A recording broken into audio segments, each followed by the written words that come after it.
You're watching Marketing Tip Tea Time, and I am your host, Aaron Zimala. Here, next to me is the wonderful Patrick Bradley. We're going to dive in today with event and entertainment marketing. There have been so many questions that we've had from our audience related to event, art, and entertainment marketing, and so we brought in the man, the myth, the legend, Patrick Bradley himself, which you will learn so much about him. He has helped not only Marketing Tip Tea Time out, but Zova Marketing out as well, and we're very thankful to have him on the show. This is the third episode of Season 4. Thank you to everybody who has been watching. Remember to like, share, and subscribe with all of your friends who you think could get some really good information out of this. We're really trying to form this in a way that's community-oriented and answering your questions about the marketing world. But first, we're going to dive into our sponsors. A very, very special thank you to Whole Brain Consulting, our original sponsor. Whole Brain Consulting is an outsourced operations consultancy that specializes in the consumer products industry, providing solutions catered to your needs. Services include QA, QC, supply chain, operations, logistics, R&D, and private equity due diligence. Thank you, Whole Brain Consulting. Also, thank you to Color World, our newest sponsor. Color World is your one-stop shop for everything anime. From metal bookmarks to teas to hangouts with the voice actors, Color World is the place to grab something for yourself or for a friend. Go to colorworldlive.com for more information. Now, Patrick's sitting right next to me. Usually we have somebody on the other side of a screen, right? But I'm going to tell you a little bit about him. Patrick is currently the Chief Revenue Officer of Tixr, a huge ticketing platform that is on just the leading edge of the way ticketing is imagined in the events world. And his career actually has spanned over 20 years in the events industry. He's worked as an executive for some of the biggest entertainment companies, right now Tixr, but also including Zentropy, the SUPANOVA Tour Comic Con, Ripe Digital Entertainment, Once in a Lifetime Events, and the Wizard World Comic Con. Wow, that's a cool one. We're going to dive in on what it takes to market events successfully at such a high level. Thank you, Patrick. Here he is. Look at that. Thank hair. you. Thank you for having me. Yeah. It's a pleasure to be here. But let me ask you, first of all, who's your audience? Who are we talking to? So our audience is Josh and Peter, our in-studio audience now. So Peter's in the studio today, everyone, and then Josh is upstairs. Phil is out today with his family. But we are really talking to two main demographics. We've got our students, high school and college, who are wondering, how do I get to where I want to be after school? There's sort of this gap that they're trying to fill. And then the other thing is that we are really giving good information to small business owners, other marketers, CMOs, even music supervisors watch the show so that they can get some information about what it takes to really build marketing in all of these different ways. So we've had lots of different marketers on the show, including in the automotive industry, in the entertainment industry, in the music industry specifically. So yeah, we have a great audience. Yeah, I remember you had mentioned a lot of students. Yes. That are looking about the next chapter in their lives. Yep. So And I'm happy to give anything I've got. Right. And we even have Yeah. some classes, some professors at different universities and some high school teachers who show, one of their assignments is actually for the students to watch, where they show this to their students for the students to get some information Very cool. out of. So yeah. Now, when are we going to have tea? I heard So there's that's tea the involved. most important part. Okay. Yeah. So today, actually, we're going to be drinking, this is Equal Exchange Organic Jasmine Green Tea. I got this from Natural Grocers by Vitamin Cottage. And this is part of the Small Farmers Big Exchange. So this is small farmers, locally sourced, organic. It's supposed to be fantastic. Love and it. as always, we do the live tea shot here. All right, let's see here. We're going to be pouring that tea. Ooh. It's a lot of water. That is a lot of water. Yeah. Oh, there it goes. Bum, We bum. got a floater. We Shall got a I floater. do mine? Yeah, you can do yours. Yeah. Okay, thanks. Josh wasn't here to wrap usually he wraps the string around like that, and so it does. Okay. How about I leave Perfect. that right Yeah, I fill the whole thing up. I want to make sure I like mine, take in those tea leaves, Yep. Okay, wow.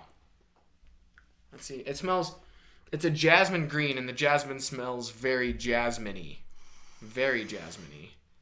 Yes, it does. Yeah. Sometimes it's a little too powerful, so we'll see. So is this the whole show? Is just how to... It's just us steeping tea. That's it? I love it. That's it. I duped you. You need 2 ferns behind you. Right. I know. Oh, my gosh. No, in all seriousness, what do you want to talk about today? Well, first we're going to just go over a rapid fire. Get to know you a little bit. Okay. So I'll say 2 things, and you choose the one that you like the best. That's pretty much... All right. So, coffee or tea? Right now? Right now. Tea. Good answer. But no, I do coffee daily, definitely. I never used to drink coffee. But about 10 years ago, once you start, it's kind of like anything that's legalized drugs. You can't stop. You can't stop. But tea's nice. There's definitely moments for tea, like now. Wow, perfect. Print or digital media? Print or digital media? Okay, well, first of all, print... Well, media, so advertising. Do I like print or digital advertising, I guess is what you're asking. Yeah. I mean, I guess there's a time and a place. Can I choose both? Sure. Okay. If you want to break the rules, go ahead. I like print because it's nostalgic and it has a sensibility of art to it. Not that digital doesn't, but it utilizes photography oftentimes and copy, and so there's a lot to it that people just take for granted or don't even know. So print is really cool, and then digital. And now you can do some things you can't do with print in digital. Certainly, send it quickly through channels that hit consumers very instantly. Yeah, instantly. That's different. Animation, it could be incorporated. So you can do a lot you can't do. So they're both really cool. Right. But if I had to choose, I guess I'd be nostalgic and go print. Really? Yep. Wow. All right. And then My Morning Jacket or Post Malone? Oh my gosh. Well, I just saw My Morning Jacket. So with me. We were. Yes, you were there. I went with you. Yeah. Either way, we were at the Dillon Amphitheater in beautiful Colorado. So they were amazing, and I wasn't a huge fan prior. I had heard some of their music, but more of a touristy fan, I guess. But that was really amazing. And so right now I'll go My Morning Jacket. Nice. Sorry, Posty fans. Posty. Well, we also were at a Post Malone concert together. That we were. That was great. And that was amazing, too. He's awesome live. I loved it. Yep. It was fantastic. All right, so we're going to dive into your career and your story and your journey. Tell us a little bit about the journey. How did you... So we'll back up. Patrick was one of the founders of a company called Zentropy. Yes. And that was... What year was that? 95 through 2002. Wow, okay, so... Until I left. Right, so 95. And now you're the Chief Revenue Officer of Tixr. You had gotten a film degree. Tell us a little bit about the journey of getting your film degree and then all of these points to now end up as the Chief Revenue Officer of Tixr. Well, yeah, I mean, I think like everyone, when you go to school, well, not everyone, but most people don't know exactly what they want to do in their lives yet, which is totally fine and should be an exploratory time in your life, I think. Yeah. I also am a little jealous for those people. One of my brothers, he knew what he wanted early on and he was on the path and he never deviated. There's a purity to that, but most of us aren't like that, and I'm one of those. So I'm still on the journey now. So when I went to school, it was more about what do I want to study now, what I think I want to do after school. But even then, right after school, I chose being an entrepreneur versus jumping into, say, the movie studio system, which just wasn't attractive to me at that time. So I kind of just jumped into business, and I was living in Los Angeles, went to school in that city, so it was a natural for me to just stay there and start to build a career there. But we worked in the entertainment space, but not making movies and TV shows at that time. So it was a natural to just sort of be in that city and do things with the entertainment industry, but more technology and interactive stuff. Okay. Yeah. Okay. And you just kept progressing and doing different sorts of roles because you've been a founder, you've been sort of a sales guy, You've been the marketer. You've been the CEO. Yeah. And you've been the chief revenue officer. Well, yeah, I think once a sales guy, always a sales guy. I like that you said that.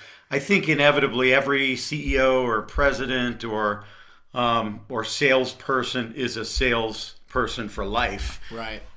Everyone is selling at some point in business, right? Yep. So, and those that are out on the front lines are very much putting themselves out there in sales.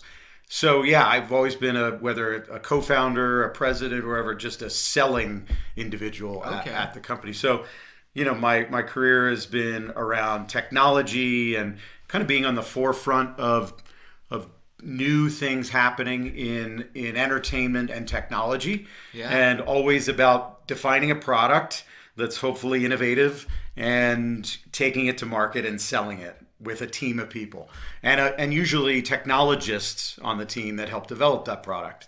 So that's kind of been a theme in my career, whether I'm the original founder or just a senior level executive on a team with a mission. But It's all about tech and entertainment and sales. Wow. So right now you're at Tixr. Yeah. Give us the elevator pitch for a new client for Tixr. What does that look like? Well, we're an engineering company, so we make a product that has to be always innovating, and we're in a sea of other products that a lot of them are hampered by the fact that they're older products, some of them 30 years old, that are still in the market being used. So what comes with that is a common term called technical debt, which means you're kind of challenged to be able to innovate at a rapid rate because of that debt, that kind of the basis of your technology being old. So we're an innovation, modern company amongst a lot of older products. Right. So you asked, what is Tixr? We are a ticketing and commerce technology company helping the leading promoters and producers of at-scale large live events make more money and do better business. Make more money. I always throw that in there because usually we're talking to people who are in the business of for profit. Right. So just by using our technology system, it allows them to grow their business. Wow. That's a great. And did you work on creating this pitch? Did the business who? So the original two co-founders of the company, which is about 10 years old, coming into our 10th year anniversary. Wow. Congratulations. Their mission, thank you. Their mission 10 years ago was to build a product that can compete at the highest levels at a global level, and being able to ticket the biggest venues from Wembley Stadium on down around the world. And it takes a while to build something that sophisticated and powerful, and to do it in a new way that's more efficient, let's say, and more fun for people to use, and better technology. So that's really the mission of the company. And I came in a few years ago and really helped evolve the selling of that product. But the product is always changing because it's growing and iterating. And that's both from this amazing engineering team, but also what our clients are asking for, and what the industry and fans are asking for. Is what drives a product. So it's all of that, and I help define how to sell it and get bigger, larger, more clients. So what are some of your tips and tricks for doing that, for developing a system that will scale with those bigger, larger, more complex, many times, clients? Yeah, I mean, first of all, at the business level, you want to try to surround yourself with really smart, gregarious, and hardworking individuals, because at the end of the day, people are relating with people. Right. And having those talented people that are attracted to the business and get hired to be a part of the business, give them the tools and the knowledge to go out there and really make it happen. So we're still in a people business selling people, even though we're a technology product. Right. So that's important. And then ultimately you asked, what are some of the tricks to approach and secure some of these larger clients? Yeah. Is that it? Yeah. Yeah. Well, I mean, you have to be able to articulate what it is you do and how it's going to improve their business. Never forget, you're speaking to somebody that your product needs to enhance their business. So really just having a clear-cut way to do that. Really show them how our system can generate results and case studies on how it's done for other people in their space, in their vertical. That's important. And, you know, it's about building relationships with people. I never underestimate that. As digital as we all get, part of the reason I wanted to come into your studio and do this in person is the in-person thing will never trump the digital video exchange. Yep. Okay. That's why he's in person in Greeley, Colorado. But he doesn't live far. He lives, what, 20 minutes away? I'm not going to give my address. Yeah, if we could give the address. No. It's 922. No, that's where we are, 922. 8th Ave in Greeley, Colorado is our office and studio. But yeah, he doesn't live too far away, so it's good for everyone that he came in today. All right, so as you're talking about this person-to-person sort of interaction and that being so powerful, then tell us a little bit about networking and how networking has played a role in your career and with these large brands and that face-to-face interaction. Sure. I mean, speaking to younger people that are coming out of school and just starting their career, I think kind of like when you're building relationships prior to having to earn a living, you're just communicating organically, naturally, truthfully with other people, whether you're in school with your teachers or your friends or your teammates and all of that stuff. So really, career is an extension of what you've already been doing. So what is that? You're relating authentically with another person. You're building relationships that go hopefully below the surface and become meaningful. And what I find is, you know, the term of build your network or your network, it sort of takes the personal touch out of it. Really what you're doing is you're building a network of relationships, I guess, that are meaningful, that can carry on. For me, having now lived a couple decades of my career, I find myself reconnecting with people that I haven't been in business with for a long time. And if you had a meaningful exchange with them back then, it's easy to rekindle that and start that again. So I guess my only recommendation with everybody, no matter how big your LinkedIn network is or any of that, my question is, how large are your meaningful relationships in your life as far as the volume of those? And if those can get significant, you can translate those into business your entire career. That's really it. Okay. Yeah. That's great. So essentially you build a relationship, you do things in a way that you are building out your network, that you may not be working with somebody in the moment, but you're never discounting that you might in the future.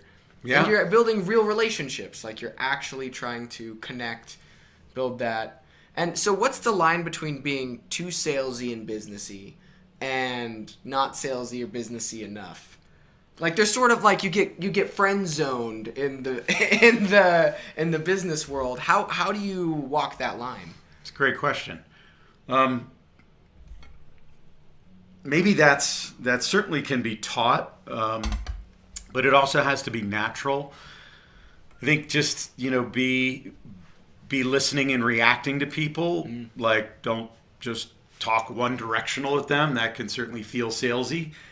Catch yourself if you feel like you're getting that way, but ultimately, relate with people like they're human beings. You have a job to do when you're in business and you're selling, so I'm not suggesting don't sell. I'm just suggesting that mix anything that would be you selling your product that could appear salesy with a genuine exchange with people, so that even if you're in that salesy mode, they know you in a way that's also not that mode, right? So I think then there's a balance that can be struck. That's what I've found. But I very much, I don't know how to color it more other than, just as long as you're being authentic and you're relating with people as people, then you can sell your product and sell it hard, and don't be apologetic about that. Right. That's great.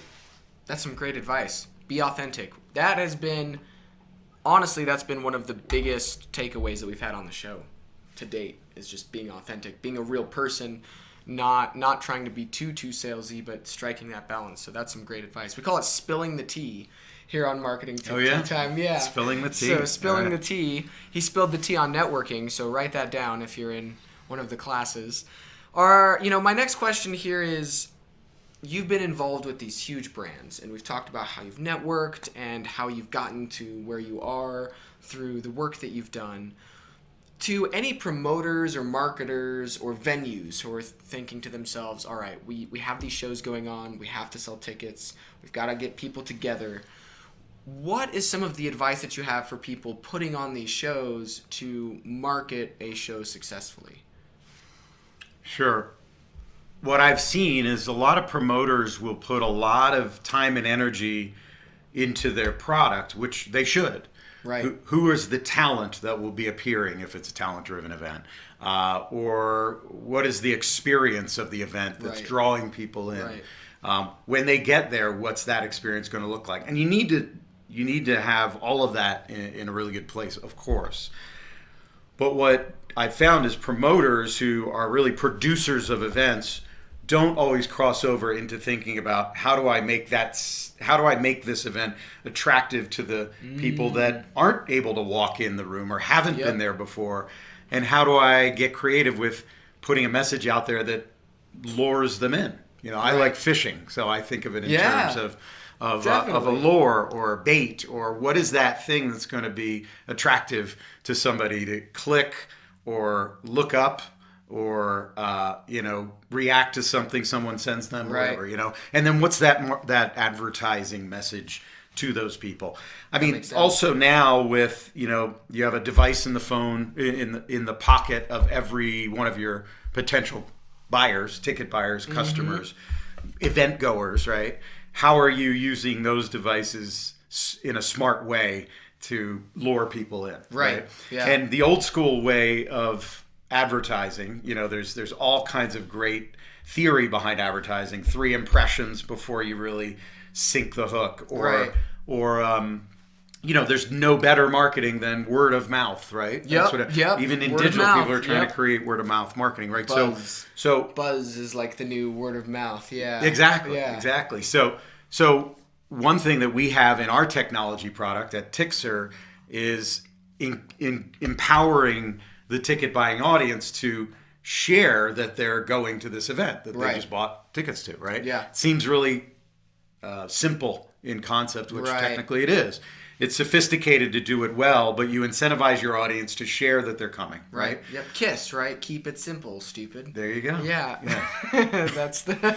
This one's super simple, so you need 3 S's. 3 S's. Yeah. Keep it super simple, stupid. That's right. Yeah. So empowering. So that's sort of a modern technology-driven version of word of mouth, right? Giving people an incentive to share that they're going, and or they just want to, right? And then you as a marketer, as a producer and a promoter of your event, you're putting your message and giving them the tools to share it with each other. Gotcha. So stuff like that. I feel like the producers, generally speaking, venue owners or festival producers or pop culture Comic Con producers, they do a lot of the event stuff really well, and then they forget or they don't put the weight into the marketing in creative ways. Right. And so, that makes sense. Makes sense. And nowadays your world is the trackability of conversion. Yes. If you're not focused on every dollar you're spending to be convertible or conversion based, that is also a missed opportunity. Exactly. Yeah. So you got to have it all. Not only does the event have to be amazing, but the marketing has to be amazing. Amazing behind it as well. Yeah. Wow. How do you like this tea? It's jasmine-y. I'm not getting the jasmine-y, but I like it. I like green tea. It feels healthy going down. You can feel the health. I do. You can feel the health. It's good for the system. Well, are there any last bits of advice that you have for anyone who wants to get into the events industry, wants to be in this ticketing, event, entertainment world? what is the advice that you have to the junior in college who wants to know how to make the leap? Well, my advice looking at my own career is just get in and do it, and surround yourself with quality people as much as you can if you're in that decision-making point of view. So work with great people, work hard, don't squawk or be challenging because when you're younger, you got to do stuff that's gritty before you can start making some of your own decisions potentially. So I would say just surround yourself with great people and just jump in and do it. I know for me, right out of college, I was able to start a company, and we didn't know how it was going to go. You you define the future. You don't get to know the future. So all you can do is, again, try to make good choices, surround yourself with other quality people, get that mission defined, and just go for it. And then, look back 2 years later and say, how are we doing? But give it that 2-3 years of just all-out assault. And my gut says, if you do a lot of those things, you're going to be successful. Wow. That's actually very similar to Carl Ridland, who we had on the show. He is the orchestrator for Hans Zimmer. And he said something very similar, and he had a very interesting take on it, where he said the corporate ladder doesn't exist anymore.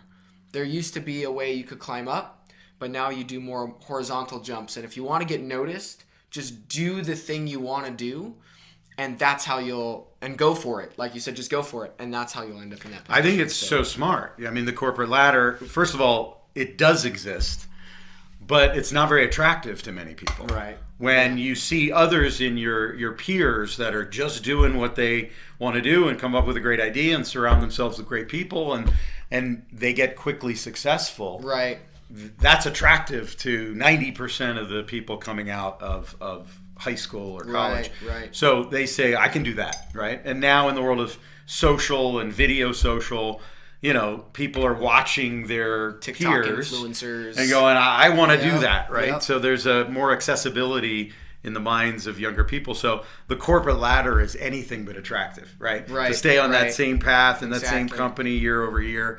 Yeah. So nowadays, which is brilliant, right? Because we can all look at that path and go, that's not really what I want for my life, right? So, so you are in an era, the digital smartphone, who knows what's coming next, AI, AR, VR, Meta, whatever that passion point of yours is, or anything in business, you can define your own career nowadays. That didn't exist 20, 30, 40 years ago. Wow. Yeah. So just go for it. Just get in where you want to be, and that is some fantastic advice, some great spilled tea today. And that is all the time we have today with Patrick, unless there's anything else that our in-studio audience wants to know. Should we ask the back corner? Yeah. No one? No, all right, perfect. Well, thank you so much for joining us today, Patrick, in person. We really appreciate it. And thank you to everybody who's been watching Marketing Tip Tea Time. We are averaging about 1 million views, listens every season, so that's pretty good so far. That's up from 5, which was our first video ever, was 5 views. Yep. So thank you to all of the people who have helped to make this happen. Thank you to our sponsors. Thank you to Peter in studio right now, Josh in studio as well, and thank you to everyone who has ever contributed, my parents, everyone. We really couldn't have done it without our community around us.